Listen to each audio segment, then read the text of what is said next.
विद्यार्थी मित्रांनो, नमस्कार. सावित्रीबाई फुले पुणे विद्यापीठ अंतर्गत भूगोल विषयाच्या जनरल या पेपरमध्ये प्रकरण क्रमांक 2 परिसंस्था म्हणजे इकोसिस्टीम या विषयावर आज आपण आपल्या ई कंटेंटमध्ये सविस्तर चर्चा करणार आहोत. Collection and presented by doctor Sanjay Jagtap. विद्यार्थी मित्रांनो, सजीवांचा अधिवास हा एक अतिशय महत्त्वाचा परवलीचा शब्द पर्यावरणशास्त्रात नेहमी वापरला जातो. अधिवास म्हणजे काय? तर राहण्याचं ठिकाण किंवा राहण्याचा प्रदेश. आणि हा प्रदेश किंवा अधिवास कुठल्या घटकांमुळे आपल्याला साकारलेला दिसतो? तर पर्यावरणातील जैविक व अजैविक घटकांमुळे कोणत्याही सजीवांचा अधिवास साकारला जातो. हे एक निर्विवाद सत्य आज आपल्याला या ठिकाणी जाणून घ्यावं लागतं. प्रामुख्याने विशिष्ट भौगोलिक प्रदेशात राहणारा. आता विशिष्ट भौगोलिक प्रदेश म्हणजे काय? तर एखादा सजीवांचा समूह हा जंगलव्याप्त प्रदेशात राहत असेल, एखादा समूह वाळवंटी प्रदेशामध्ये राहत असेल, एखादा समूह पर्वतीय प्रदेशात राहत असेल किंवा एखादा समुद्र त्या ठिकाणी आपल्याला मैदानी प्रदेशात राहताना दिसून येतो. म्हणजेच अनेक विविध सजीवांचे समूह विविध भौगोलिक प्रदेशात आपलं जीवन व्यतीत करताना आपल्याला पाहायला मिळतात. आता या ठिकाणी सजीवांचा समूह म्हणजे फक्त मानवी समूह नाही विद्यार्थी मित्रांनो, तर पशु, पक्षी, वनस्पती आणि मानवही अशा सर्वांचा समूह आणि तो आपले जीवन व्यतीत करणाऱ्या वस्तीस्थानास सजीवांचा अधिवास असे त्या ठिकाणी आपल्याला म्हणलेलं दिसून येतं. उदाहरणार्थ उंट या प्राण्याचा खऱ्या दृष्टिकोनातून आपण अधिवासाचा अभ्यास केला तर वाळवंट हे या प्राण्याचं अधिवास आहे असं आपण त्या ठिकाणी सांगू शकतो. उंच पर्वतीय हिमाच्छादित प्रदेशामध्ये आपल्याला याक नावाचा प्राणी या ठिकाणी पाहता येतो. म्हणजेच प्रत्येक ठिकाणी हा सजीवांचा समूह विविध भौगोलिक प्रदेशामध्ये, विविध हवामानांच्या प्रदेशामध्ये, विविध प्राकृतिक प्रदेशांमध्ये आपलं जीवन व्यतीत करताना आपल्याला पाहता येतो. आणि म्हणूनच परिसंस्थेच्या प्रस्तावनेमध्ये अधिवास, सजीवांचा अधिवास म्हणजे काय ते आपणास सर्वात प्रथम समजून घ्यावे लागते. कोणत्याही सजीवाचा जीवनक्रमाचा आपण ज्या वेळेला आढावा घेतो तेव्हा आपणास असे आढळून येते की प्रत्येक सजीव जीवनक्रमामध्ये सजीवांची उत्पत्ती, त्यांची वाढ व विकास आणि सर्वात शेवटी ऱ्हास असा जीवनक्रम आपणास पर्यावरणात पूर्ण करताना पाहता येतो. आणि म्हणूनच सजीवांच्या जीवनक्रमावर जैविक व अजैविक घटकांचा जे तुमच्या अधिवासामध्ये उपलब्ध आहेत त्यांचा निश्चित परिणाम त्या सजीवांच्या जीवनक्रमावर होतो असं आपण या ठिकाणी सांगू शकतो. त्यातूनच सजीव आणि त्यांचा अधिवास यात अनन्यसाधारण सहसंबंध आपणास निर्माण झालेला दिसतो. प्रामुख्याने हा जो सहसंबंध आपणास निर्माण झालेला पाहता येतो त्यातून वैशिष्ट्यपूर्ण आकृतिबंधाची निर्मिती होते आणि या आकृतिबंधारास आपल्याला परिसंस्था असं त्या ठिकाणी म्हणलेलं दिसून येतं विद्यार्थी मित्रांनो. म्हणजेच प्रस्तावनेमध्ये सजीवांचा अधिवास म्हणजे काय हे जाणून घेतल्यानंतर त्या ठिकाणी आपल्याला सहसंबंधातून म्हणजे सजीव आणि निर्जीव घटकांच्या एकमेकांच्या सहसंबंधामधून परिसंस्थेची निर्मिती होते असं आपणास या ठिकाणी सांगता येतं. आणि म्हणून आपण ज्या वेळेला मागच्या वेळेला एका लेक्चरमध्ये सुद्धा हीच गोष्ट सांगितली होती की शेती परिसंस्थेचा मला ज्या वेळेला अभ्यास करायचा आहे त्यावेळेला शेतीमधनं निघालेली पिकं किंवा पिकांचं उत्पादन हे सजीव घटक जरी असले तरीसुद्धा त्या ठिकाणची माती, त्या ठिकाणी पडलेला पर्जन्य, त्या ठिकाणचं हवामान हे मात्र आपल्याला निर्जीव असलेलं दिसतं, अजैविक असलेलं दिसून येतं. पाण्यामध्ये पोहणारे किंवा पाण्यामध्ये वास्तव्य करणारे जलचर हे जरी सजीव असले तरी पाणी आणि या पाण्यामध्ये विरघळलेलं ऑक्सिजन हे मात्र आपल्याला अजैविक असलेले दिसतात. आणि म्हणून जलपरिसंस्था म्हणजे जलचरांची परिसंस्था, कृषी परिसंस्था म्हणजे शेतीमधनं निघालेल्या पिकांची परिसंस्था, जंगल परिसंस्था म्हणजे त्या ठिकाणी जंगली वृक्षसंपदा आणि त्या जंगलाच्या वृक्षाच्या आडोशाने किंवा त्याच्या सहकार्याने राहणारे वन्य पशु आणि पक्षी यांचा समुदाय. अशा पद्धतीने अशा या घटकाला या ठिकाणी आपणास परिसंस्था असं म्हणलेलं दिसून येतं. आणि सजीव ज्या प्रदेशामध्ये राहतो त्या अधिवासामधील नैसर्गिक पर्यावरणामध्ये निर्माण होणाऱ्या क्रिया आणि प्रक्रिया यातून आपणास परिसंस्थांची निर्मिती होते असं आपण ठामपणे या ठिकाणी सांगू शकतो. या क्रिया प्रक्रिया कोणत्या आहेत ह्या आपण पुढच्या 2-3 स्लाइड्समध्ये या ठिकाणी आपण पाहणार आहोत. प्रामुख्याने परिसंस्थेची व्याख्या अनेक वेगवेगळ्या विचारवंतांनी, भूगोलतज्ञांनी, पर्यावरणशास्त्राच्या अभ्यासकांनी या ठिकाणी केलेली आहे. तुम्हाला परीक्षेमध्ये सुद्धा 2 मार्काचा हा एक अत्यंत महत्त्वाचा प्रश्न आपल्याला पाहता येतो. A.G. टान्सले यांनी ही व्याख्या केलेली आहे. सजीवांचे संकुल व ते ज्या अधिवासात राहतात तो अधिवास यांच्या संयुक्त स्वरूपाला परिसंस्था असे त्या ठिकाणी म्हणलं जातं. आता सजीव सृष्टी ही काही एकटी राहत नाही. समजा तुम्ही जंगल परिसंस्थेचा अभ्यास केला तर या परिसंस्थेमध्ये आपल्याला अनेक विविध प्रकारचे वृक्षसंपदा आपणास निर्माण झालेली पाहता येते. या वृक्षसमूहांमध्ये सुद्धा अनेक विविध प्रकारचे वृक्ष आपणास त्या ठिकाणी निर्माण झालेले पाहता येतात. आणि या ठिकाणी आपल्याला या वृक्षसंपदांच्या आडोशाने किंवा सहकार्याने अनेक विविध प्राणी आपणास राहताना दिसतात. म्हणजेच जंगलव्याप्त प्रदेशामध्ये म्हणजेच त्या अधिवासामध्ये हे सजीवांचं एक संकुल निर्माण आपल्याला झालेलं दिसतं. मग या ठिकाणी विविध वनस्पतींबरोबर मुंग्यांपासून ते हत्तीपर्यंत अनेक महाकाय प्राणी आपणास एकत्रितपणे या ठिकाणी राहताना दिसतात. त्यालाच सजीवांचं संकुल असं त्या ठिकाणी म्हणलं जातं. या सर्वांच्या संयुक्त स्वरूपाला म्हणजे या ठिकाणी जंगल वेगळं काढणं, पशु वेगळे काढणे, पक्षी वेगळे काढणे हे परिसंस्थेमध्ये चालत नाही विद्यार्थी मित्रांनो. ह्यांच्या एकत्रित संयुक्त स्वरूपाला परिसंस्था म्हणलं जातं असं A.G. टान्सले यांनी या ठिकाणी स्पष्ट केलेलं आहे. नेबल यांनी काय सांगितलंय? परिसंस्था म्हणजे पृथ्वीवरील विविध वर्गीय जीवांच्या परस्पर आंतरक्रिया व त्यांचे पर्यावरण होय. बघा, ज्या वेळेला आपण या सजीवांचा अधिवास आणि त्यांचं संयुक्त स्वरूप पाहत असतो त्यावेळेला ह्या सर्व सजीवांचा एकमेकांवरती अवलंबत्वाचा किंवा आंतरक्रियेचा अभ्यास आपल्याला परिसंस्थेच्या अभ्यासामध्ये निश्चित महत्त्वाचा मानलेला दिसून येतो. आणि म्हणूनच वनस्पती स्वतःचं अन्न तयार करतात. तृणभक्षक प्राणी म्हणजे ससा, काळवीट यासारखे प्राणी या वनस्पतींच्या आधारावरती जीवन जगतात. मांसभक्षक प्राणी त्या ठिकाणी हे तृणभक्षक प्राण्यांवरती आपलं स्वतःचं जीवन जगतात.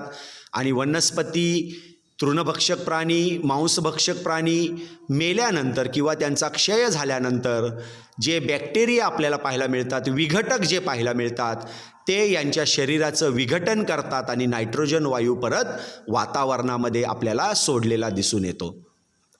अशा पद्धतीने विविध जीवांच्या परस्पर क्रियांचा, आंतरक्रियांचा, सहसंबंधाचा अभ्यास, तिथल्या पर्यावरणाचा अभ्यास म्हणजे परिसंस्था आहे, असं नेबल या विचारवंताने किंवा भूगोलतज्ञाने या ठिकाणी स्पष्ट करून सांगितलं आहे. त्याच पद्धतीने जोनाथन टर्क यांनी सुद्धा या ठिकाणी अशाच पद्धतीचा व्याख्या आपल्याला या ठिकाणी स्पष्ट करून सांगितली आहे. वनस्पती, विविध प्राणी व प्राकृतिक घटक तसेच त्यांच्या आंतरक्रिया यांचा समावेश असलेली व्यवस्था म्हणजे परिसंस्था होय. म्हणजेच नेबल यांनी त्या ठिकाणी पर्यावरण हा शब्द वापरला होता आणि जोनाथन टर्क यांनी व्यवस्था हा शब्द आपल्याला या ठिकाणी वापरलेला दिसून येतो. जोनाथन टर्क यांच्या मते या सर्व वनस्पती, हे सर्व प्राणी आणि त्या ठिकाणी असलेले प्राकृतिक घटक यांच्यामध्ये विविध प्रकारच्या आंतरक्रिया आपणास या ठिकाणी पाहता येतात आणि त्याचा समावेश असलेली व्यवस्था म्हणजे परिसंस्था होय, असं या ठिकाणी स्पष्ट केलं. आता प्रत्येक परिसंस्था ती लहान असू नाहीतर मोठी असू, या प्रत्येक परिसंस्थेची काही महत्त्वाची वैशिष्ट्ये आपल्याला या ठिकाणी जाणून घ्यावी लागतात. पहिला पॉईंट या वैशिष्ट्यांमधला, कोणतीही परिसंस्था ही जैविक म्हणजे सजीवांची, ज्यामध्ये वनस्पती, प्राणी आणि मानव यांचा समावेश आपल्याला पाहता येतो, व प्राकृतिक घटकांची म्हणजे पर्वत, पठारे, मैदाने, गाळाचे प्रदेश, मैदानी प्रदेश, हिमाच्छादित प्रदेश, वाळवंटी प्रदेश, दलदलीचे प्रदेश, जंगलव्याप्त प्रदेश, या सगळ्या प्राकृतिक घटकांचा एकत्रित आविष्कार असतो. म्हणजेच बऱ्याच वेळेला तुमच्या प्रदेशामध्ये किंवा अधिवासामध्ये असलेले प्राकृतिक घटक या ठिकाणी जैविक घटकांवर आपल्याला परिणाम करताना दिसतात, परंतु हा परिणाम एकतर्फी नसतो, तर कुठल्याही पद्धतीने त्या अधिवासामधले असलेले जैविक घटक आणि तेथे उपलब्ध असलेले प्राकृतिक घटक यांचा एकत्रित आविष्कार असतो, असं आपण ह्या पर्यावरणाच्या वैशिष्ट्यांच्या पहिल्या मुद्द्यामध्ये सांगू शकतो. उदाहरणार्थ, जलपरिसंस्था, पाणी आणि जलचर एकत्रित परिणाम. कृषी परिसंस्था, मृदा, पर्जन्य, हवामान आणि त्या ठिकाणी काढलेले पिकांचं उत्पादन.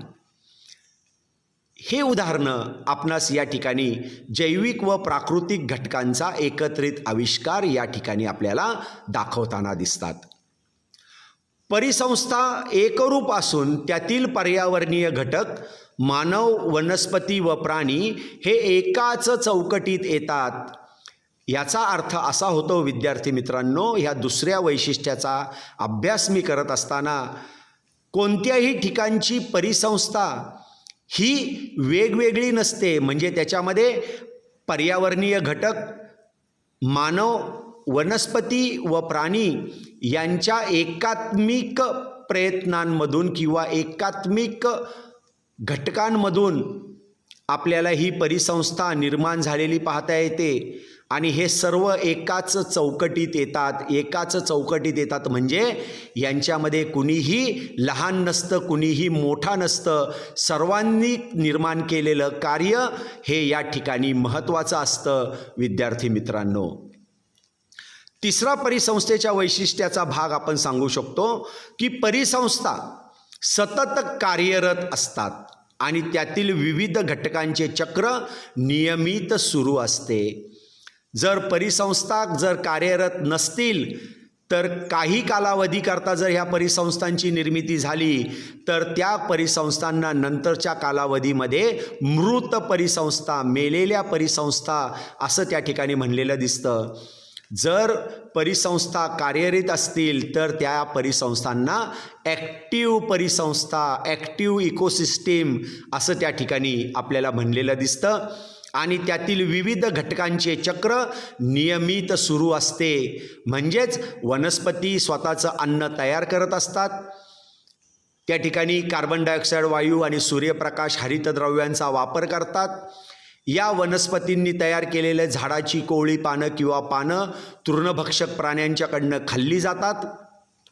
या तृणभक्षक प्राण्यांवरती मांसभक्षक प्राणी हे आपल्याला अवलंबून असलेले दिसतात. या ठिकाणी त्यांचा नाश झाल्यानंतर त्यांच्या शरीराचं विघटन केलं जातं आणि परत एकदा हा नायट्रोजन वायू वनस्पतींच्या मार्फत शोषून घेतला जातो. आणि म्हणून असे जे काही विविध चक्र म्हणजे अन्न निर्मितीपासून ते भक्ष्य आणि भक्षकापर्यंत असे अनेक विविध घटकांचे चक्र आपल्याला या ठिकाणी नियमित सुरू असते असं निश्चितपणे सांगता येतं. परिसंस्थेत निश्चित संघटन असून सर्व घटक नियोजनपूर्वक आपली कामे करीत असतात. अशा पद्धतीचं चौथं महत्त्वाचं वैशिष्ट्य आपण या ठिकाणी परिसंस्थेचं सांगू शकतो. निश्चित संघटन म्हणजे काय, तर कामं ही वाटून दिली जातात की या ठिकाणी या परिसंस्थेमध्ये कोण काय करायचं आहे, कुणाचा रोल काय आहे हे या ठिकाणी नियोजनपूर्वक आपल्याला ठरवून दिलं जातं आणि सर्व घटक हे आपलं काम नियोजनपूर्वक आपल्याला करताना दिसतात. जर या ठिकाणी आपल्याला या परिसंस्थेमध्ये एखादा घटक मधला घटक नामशेष झाला तर त्या परिसंस्थेचा ऱ्हास होण्याकरता मदत होते किंवा ती परिसंस्था आपल्याला नामशेष झालेली दिसते. कधीपर्यंत, जर सर्व घटक नियोजनपूर्वक आपली कामे करत असतील तर त्या ठिकाणी परिसंस्थेला कोणतीही बाधा येत नाही विद्यार्थी मित्रांनो. परंतु त्या परिसंस्थेमधला एखादा घटक जरी गाळला गेला तरीसुद्धा ही परिसंस्था आपल्याला नाहीशी झालेली दिसून येते. एक खूप चांगलं उदाहरण ऑस्ट्रेलियामधलं आपल्याला या ठिकाणी सांगता येतं. काय झालेलं आहे की ऑस्ट्रेलियामध्ये मध्यवर्ती कालखंडामध्ये एक प्रयोग केला गेला आणि हा प्रयोग अशा पद्धतीने केला गेला की साप हे मोठ्या प्रमाणात मारले गेले. आता साप हे मोठ्या प्रमाणात मारले गेल्यामुळे त्या ठिकाणी जे बेडकं होती ह्या बेडकांना भक्ष्य करणारा साप मारला गेल्यामुळे बेडकांची संख्या अचानकपणे वाढली गेली. बघा, परिसंस्थेमधल्या जर घटकांनी आपलं काम नियोजनपूर्वक केलं नाही, या परिसंस्थेमध्ये मानव या घटकाच्या माध्यमातून सापांचं प्रचंड मोठ्या प्रमाणावरती हत्या केली गेली, सापांना नामशेष केलं गेलं. त्यावेळेला या ठिकाणी आपल्याला असं दिसून आलं की सापांचं जे खाद्य होतं बेडूक, ह्या बेडकांच्या जीवनक्रमामध्ये वाढ झाली कारण त्यांचा नैसर्गिक शत्रू जो होता साप त्याचं नामशेष झाला. आणि यातून घरामध्ये बेडकं, झोपण्याच्या बेडरूममध्ये बेडकं, गाड्यांमध्ये बेडकं, ऑफिसमध्ये बेडकं, एवढी प्रचंड संख्या त्या बेडकांची वाढली गेली. त्यांनी संशोधन केलं ही संख्या का अचानकपणे वाढली गेली. त्यावेळेला पर्यावरणशास्त्राच्या अभ्यासकांच्या लक्षात आलं की अरे, आपण साप प्रचंड मोठ्या प्रमाणात मारले आणि साप मारल्यामुळे सापांचं जे नैसर्गिक भक्ष्य होतं हे बेडकं या ठिकाणी आपल्याला वाढली गेलेली दिसत आहेत. हे एक उदाहरण म्हणून मी तुमच्या समोर या ठिकाणी प्रस्तुत केलेलं आहे. परिसंस्थेतील ऊर्जेचे प्रमाण वनस्पतींकडून निश्चित केले जाते. हा या परिसंस्थेच्या वैशिष्ट्यांचा सगळ्यात महत्त्वाचा भाग आपल्याला या ठिकाणी सांगता येतो. प्रामुख्याने पृथ्वीला सूर्यापासून उष्णता मिळते, परंतु या उष्णतेपासून, सूर्यप्रकाशापासून स्वतःचं अन्न स्वतः तयार करण्याची किमया किंवा या ठिकाणी आपल्याला जो प्रयत्न केला जातो हे फक्त वनस्पतीच आपल्याला करताना दिसतात. इतर कोणताही प्राणी त्या ठिकाणी सूर्यप्रकाशात उभा राहिला तर सूर्यप्रकाशाच्यामुळे त्याच्या शरीरात कधीही अन्नाची निर्मिती होत नाही विद्यार्थी मित्रांनो. आणि म्हणून परिसंस्थेमध्ये ऊर्जेचे प्रमाण हे फक्त आणि फक्त कुणाकडनं निर्माण केलं जातं, निश्चित केलं जातं, तर वनस्पतींच्या माध्यमातून आपल्याला निश्चित केलेलं दिसून येतं. ही ऊर्जा नंतर पुढे पुढे पुढे पुढे आपल्याला ट्रान्सफर केलेली दिसून येते. ऊर्जेचं संक्रमण या पुढच्या मुद्द्यांमध्ये आपण याच्याबद्दल निश्चितपणे माहिती घेणार आहोत. संपूर्ण पृथ्वीवर लहान ते मोठ्या भौगोलिक क्षेत्रामध्ये परिसंस्था विभागलेल्या आहेत. म्हणजेच परिसंस्था ह्या फक्त विस्तृत स्वरूपात म्हणजे विषुववृत्तीय कटिबंधीय अरण्याचा प्रदेश एवढी म्हणजे लाखो स्क्वेअर किलोमीटर अशीच पाहिजे असं काही नाही विद्यार्थी मित्रांनो. पावसाळ्यामध्ये आपल्याला पाऊस पडलेला दिसतो, त्यामध्ये एखादा छोटा खड्डा असतो, त्याला आपण डबकं असं म्हणतो. या डबक्यामध्ये नंतरच्या कालावधीमध्ये डास अंडी घालतात किंवा छोटे छोटे जे काही प्राणी असतात ते अंडी घालतात. त्यातून आपल्याला पुढे जीवांची उत्पत्ती निर्माण झालेली दिसते. त्यातून आपल्याला डासांची उत्पत्ती निर्माण झालेली दिसते. त्याच्यात छोटे छोटे गवत आपल्याला वाढताना दिसून येतं. त्यानंतर त्याच्यामध्ये बेडकांची पिल्लं आपल्याला जन्माला आलेली दिसतात. म्हणजेच नॉट नेसेसरी, हे गरजेचं नाही की फक्त आणि फक्त मोठ्या भौगोलिक प्रदेशामध्ये असला तरच त्याला परिसंस्था म्हणलं पाहिजे. तर छोट्यातल्या छोट्यात डबकं आपण ज्याला म्हणतो, त्या डबक्यामध्ये सुद्धा आपल्याला परिसंस्था निर्माण झालेल्या पाहता येतात. प्रत्येक परिसंस्थेची स्वतःची उत्पादन क्षमता असते.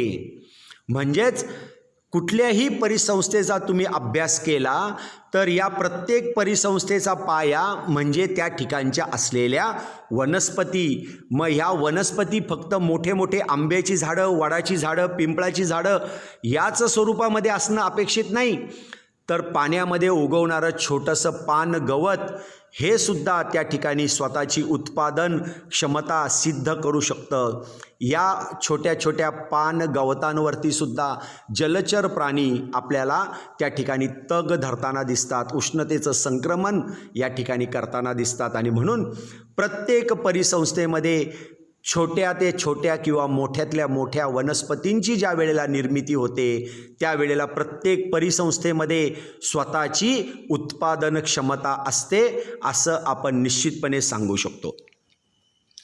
परिसंस्था निर्मितीच्या काळात जर कोणतीही अडचण आली नाही तर स्थिर आणि संतुलित अवस्थांमधील परिसंस्थांची निर्मिती होते. उदाहरणार्थ आपण पाहिलं तर महासागरीय परिसंस्था, विषुववृत्तीय कटिबंधीय परिसंस्था, नदी परिसंस्था, सरोवर परिसंस्था, या परिसंस्थांना त्या ठिकाणी आपण स्थिर व संतुलित परिसंस्था असं म्हणतो. कारण आज हजारो वर्ष झाली आहेत त्या परिसंस्थांची निर्मिती झाली आहे. त्या ठिकाणची भौगोलिक परिस्थितीमध्ये फारसा बदल झालेला नाही आहे, प्राकृतिक घटकांच्यामध्ये फारसा बदल झालेला नाही आहे, तेथील जीवांमध्ये फारसा बदल झालेला नाही आहे. आणि म्हणून अशा पद्धतीच्या परिसंस्थांना आपण स्थिर व संतुलित अवस्थांमधील परिसंस्था असं म्हणतो. परंतु आत्ताच मी तुम्हाला एका डबक्याचं उदाहरण दिलं. पाऊस पडलाय, ते डबकं तयार झालं, त्यामध्ये पाऊस नंतर बंद झाला आहे 15-20 दिवस. त्या 15-20 दिवसामध्ये त्याच्यामध्ये जीवसृष्टी निर्माण झाली, छोटे छोटी गवत निर्माण झाले, पान गवत, त्याच्यावरती आधारित डासांचे पिल्लं निर्माण झाली, त्यानंतर बेडकांची पिल्लं निर्माण झाली. एक जीवसृष्टी परिसंस्था या डबक्यामध्ये उदयास आली. परंतु नंतर परत एकदा जोरात पाऊस पडला आणि जोरात पावसामुळे वरनं पाणी वाहत आलं आणि या डबक्यामधलं पाणी पुढे वाहून नेलं गेलं, तर मात्र या डबक्यातली परिसंस्था ही अस्थिर परिसंस्था म्हणून या ठिकाणी आपल्याला पाहता येते. किंबहुना नंतर पाऊसच पडला नाही, प्रखंड सूर्याचं उष्णता आली आणि डबक्यातलं पाणी बाष्पीभवनाच्या प्रक्रियेने उडून गेलं, तर मात्र मला सांगा विद्यार्थी मित्रांनो, या ठिकाणी परिसंस्था जिवंत राहू शकते का? किंवा यातील सजीव किंवा निर्जीव घटक हे जिवंत राहू शकतील का? त्यांचा नाश होईल. आणि म्हणून अशा पद्धतीच्या परिसंस्थेला असंतुलित परिसंस्था असं त्या ठिकाणी आपल्याला म्हणलेलं दिसतं. यातूनच एक शेवटचा मुद्दा आपल्याला सांगता येतो. कोणत्याही परिसंस्थेचा कार्यात्मक एककाचा घटक म्हणजे त्यामध्ये जीवसंस्थेची वाढ होणे. म्हणून या ठिकाणी आपल्याला ही परिसंस्थेची अनेक वैशिष्ट्ये या ठिकाणी अभ्यासता येतात. या परिसंस्थेचा आकृतिबंध ज्या वेळेला मी पाहत असतो त्यावेळेला पर्यावरणाच्या या आकृतिबंधामध्ये अधिवास हा एक अत्यंत महत्त्वाचा मुद्दा असतो. आणि या अधिवासामध्ये 2 घटक प्रामुख्याने आपल्याला भाग घेताना दिसतात. त्यातील पहिला घटक आपल्याला सांगता येतो ज्यांना आपण अजैविक घटक म्हणतो. ऊर्जा, वायू, जल, मृदा, खनिजे यांना आपण अजैविक घटक म्हणतो. तर दुसऱ्या बाजूला वनस्पती, प्राणी आणि सूक्ष्मजीव यांना आपण जैविक घटक म्हणतो. या अजैविक आणि जैविक घटकांमध्ये आंतरसंबंध आपल्याला निर्माण झालेले दिसतात. आणि या घटकांमध्ये निर्माण होणाऱ्या आंतरक्रियांचा अभ्यास ज्या वेळेला आपण करतो त्यावेळेला त्या आंतरक्रियांपासून आपणास परिसंस्थांची निर्मिती आपल्याला निर्माण झालेली दिसून येते. परिसंस्था संरचना हाही घटक परिसंस्थेच्या अभ्यासामध्ये अत्यंत महत्त्वाची भूमिका आपल्याला पाहताना दिसून येते. पर्यावरणातील जे काही जैविक आणि अजैविक घटकांचा आंतरसंबंधाचा अभ्यास व त्यांचं परस्परावलंबत्व, म्हणजेच शाकाहारी प्राणी वनस्पतींवर अवलंबून आहेत, मांसाहारी प्राणी या शाकाहारी प्राण्यांवर अवलंबून आहेत, म्हणजे ह्यांचं हे एकमेकांवरचं काय निर्माण झालेलं आहे, परस्परावलंबत्व आपल्याला पाहता येतं. त्याच पद्धतीने हे सर्व वनस्पती, शाकाहारी प्राणी, मांसाहारी प्राणी हे अजैविक घटकांवरती अवलंबून असतात.